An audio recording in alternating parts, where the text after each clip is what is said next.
Hello IOD community. Today we're going to be walking you through how to make this gorgeous wall art with a neoclassic vibe with our Persephone mold. We're going to jump right into it and begin painting our board. We're using a black chalk-dyed paint today. Of course, there are many different kinds and brands of paint that will work. Your local stockist can help you choose the one that's best for you.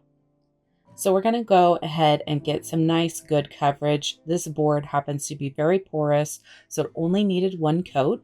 Depending on the surface you're painting on, it may require one or more. So go ahead and make sure you just get a nice look with that black paint. We're going in with a finer detail brush to just come up the edges so we have a nice little shadow box. We're going to be adding the Persephone mold to the center of our frame, so we want to go ahead and get that created so we can set it aside so that can set up and be ready to add later. We're going to be mixing our resin. Today it is a quickset resin.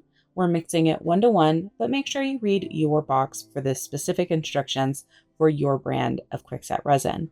We'll go ahead and get that all nice and mixed up, and then we'll go ahead and pour that into our Persephone mold.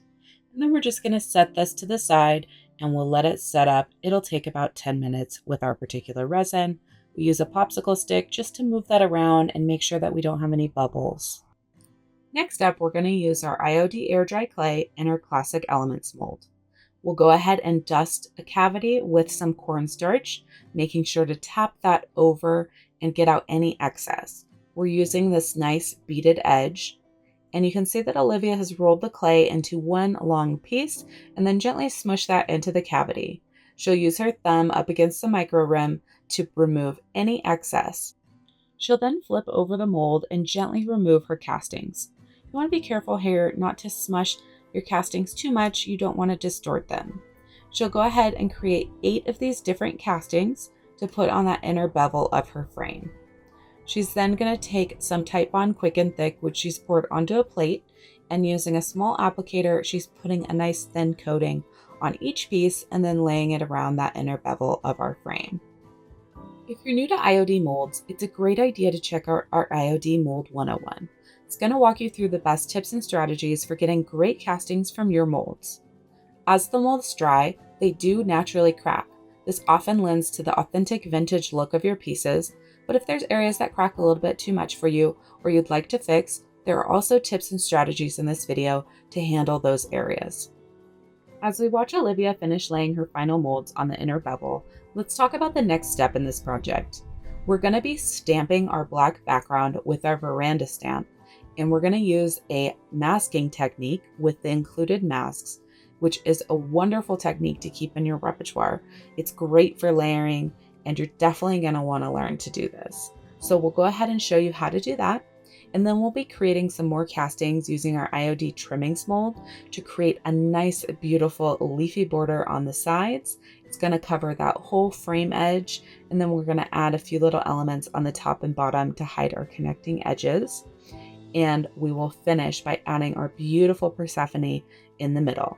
So Olivia's wrapping up, adding that inner bevel, and we are ready to move on to the next step. All right, now we're going to be using our IOD Veranda Stamp. This is a 2-sheet set, and we're going to be using the beautiful florals and frames today. Olivia's going to go ahead and pull that large frame off that backing and lay it down dry into this frame to just make sure and see we have a good gauge on our spacing. We've also cut a thin mount down to size for this arch so it can sit down in that inner bevel and give us the control we want. If you don't want to cut up a thin mount, consider using some of the extra plastic sheets that the stamps come on.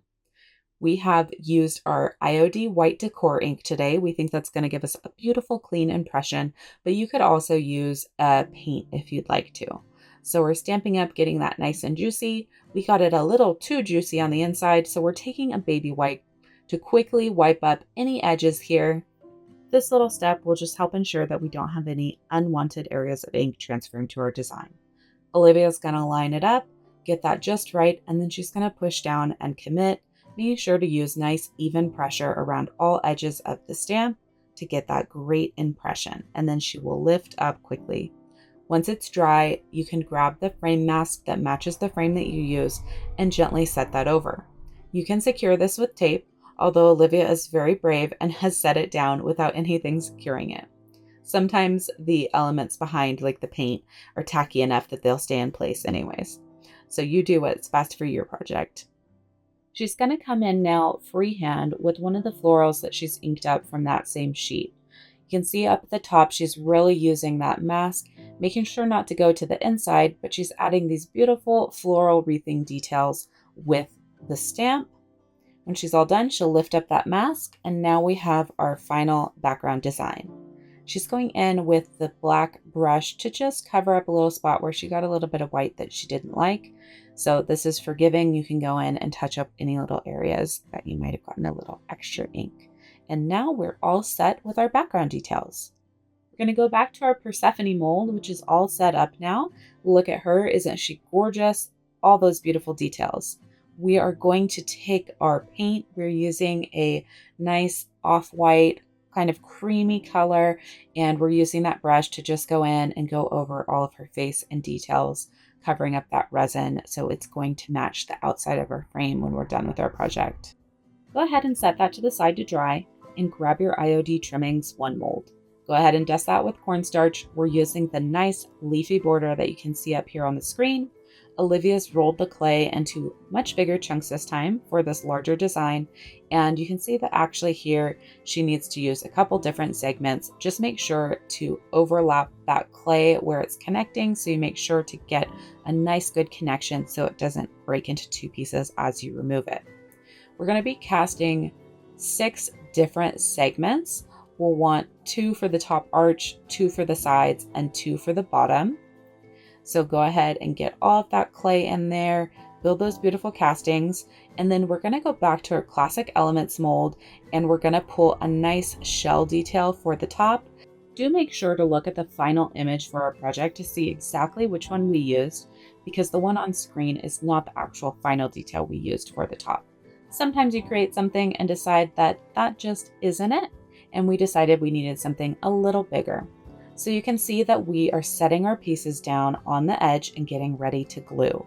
We've bent those top pieces that go around the arch slightly before we added them. So we did that on the tabletop, just got a little nice arch, put them up there, and then made any adjustments. You can see the segments fit nicely together with that nice V shape. Once we have them where we like them, we're going to go ahead and put that Tightbond Quick and Thick down on the wood and go ahead and add our clay and just gently pat into place, making sure not to lose any detail. It's not shown on screen, but the bottom is actually going to underlap that piece. So at the very end, right here where Olivia is, just leave about an inch or so free from glue, because we want that to actually sit over our final molding at the bottom. And this isn't going to be shown on video, but you can check the final video. And of course, you can do this however you want. You could clip one of the edges so it's flat on the inside and just butt those up against each other, but we did decide to overlap those. So just leave that last bottom inch without glue, so you can gently set those other 2 under and then add a little dab of glue to notch those down. And here we're going to add our cover-up detail. You can see this is the larger shell element that we chose, and it looks gorgeous covering up that gap. And we're going to do the same below here. You can see in that corner how that top piece is overlapping the bottom. And we're going to add one little finishing detail here. We did do a symmetrical design here with our leafing on each side. You could make it wrap around all the same direction if you wanted, but we think that this looks really nice for this project. All right. Our finishing piece, Persephone, which is going to pull this project all together, is all ready to go, and the chalk paint is all dry. We're getting some nice coverage with the Tightbond Quick and Thick, especially since Persephone is a little bit heavier. You want to make sure that she is nice and stuck on there. You don't want her coming off once she's up on the wall. So we're going to set that in place and set her down. Now we're going to go ahead and paint our molded details and our frame. You have a choice here whether you want to paint while the molds are still wet or if you want to set them aside to dry completely. The benefits of letting them dry are that you're going to be able to go in with your brush and really get in, especially in this inner bevel, and get that paint in there without losing any detail of your molds. If you paint while these are wet, you can lose some of that gorgeous detail. So it really is a personal choice and may be up to how much time you have for this project, but that's definitely a consideration. So Olivia's just going in here and getting this all nice and painted. Make sure to get the sides. If this is sitting on a wall, those will definitely be visible. So you want all of that finished.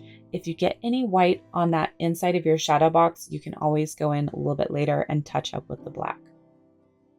All right, Olivia's putting those final details on there, and actually you can see what we just talked about.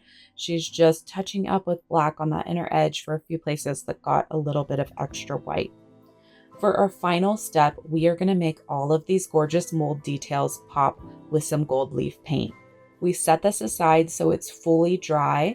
You definitely want to make sure that all of those areas are dry before applying this. So she's just put that on a paper plate and tapped her finger just so she doesn't have too much. And she's just going to run that along this mold, getting this nice pop of detail. It's amazing how just a little bit of finishing paint like this can add such depth and dimension, and it's going to add a little shimmer that we just love. We have not chosen to seal our project today, but of course, if you'd like to, you could go in with your sealer of choice and seal in all these elements once your paint is all dry.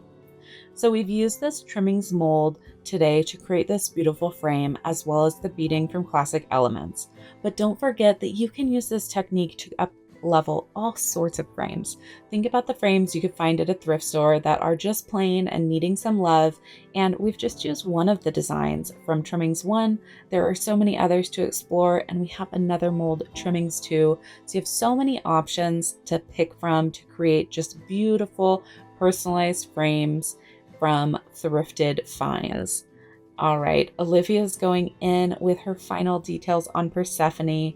Want to remind you that you can get any of your IOD supplies from one of your local stockists. You can find yours by using our store locator, which is on our website, ironorchiddesigns.com, and you can find that by clicking the red Where to Buy button up in the corner. Thank you, Olivia and Sarah, for this beautiful project. Olivia had a vision for this one from the start, and it really came together. Let us know what you think in the comments, and we can't wait to see you in the next video.